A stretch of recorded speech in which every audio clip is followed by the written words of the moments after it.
सोलापूर येथे मुख्य कार्यकारी अधिकारी कुलदीप जंगम यांच्या हस्ते 500 लाभार्थ्यांना घरकुल मंजुरीचं पत्र देण्यात आलंय.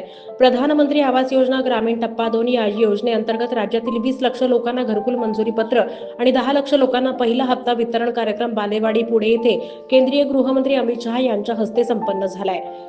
जिल्हा परिषदेचे मुख्य कार्यकारी अधिकारी कुलदीप जंगम यांच्या हस्ते सोलापूर येथे झालेल्या कार्यक्रमात 500 लाभार्थ्यांना मंजुरीचं पत्र आणि वितरणाचा आदेश देण्यात आला होता आणि त्यानुसार मुख्यमंत्री देवेंद्र फडणवीस, उपमुख्यमंत्री अजित पवार आणि एकनाथ शिंदे, ग्रामविकास मंत्री जयकुमार मोरे, उच्च आणि तंत्रशिक्षण मंत्री चंद्रकांत पाटील, केंद्रीय मंत्री मुरलीधर मोहोळ यांची प्रमुख उपस्थिती होती. केंद्रीय गृहमंत्री अमित शहा यांच्या हस्ते प्रातिनिधिक स्वरूपात मंजुरीचं पत्र देण्यात आलं.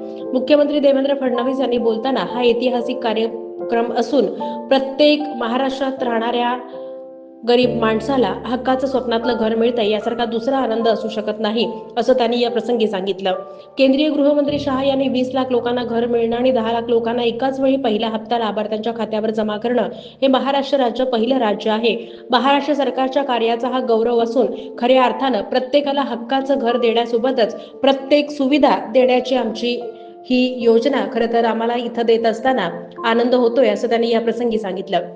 माननीय पंतप्रधान नरेंद्र मोदी यांनी देशातील आणि राज्यातील बेघर गरजू गरीब लोकांना घरकुल देऊन त्यांची भीष्म प्रतिज्ञा पूर्ण केली आहे असं ग्रामविकास मंत्री जयकुमार गोरे यांनी सांगितलं. सोलापूर शहरात नियोजन भवन येथे जिल्हा परिषदेचे मुख्य कार्यकारी अधिकारी कुलदीप जंगम यांच्या हस्ते अक्कलकोट, दक्षिण सोलापूर, उत्तर सोलापूर, मोहोळ या 4 तालुक्यातील 500 लाभार्थ्यांना प्रातिनिधिक स्वरूपात घरकुल मंजुरीचं पत्र देण्यात आलं.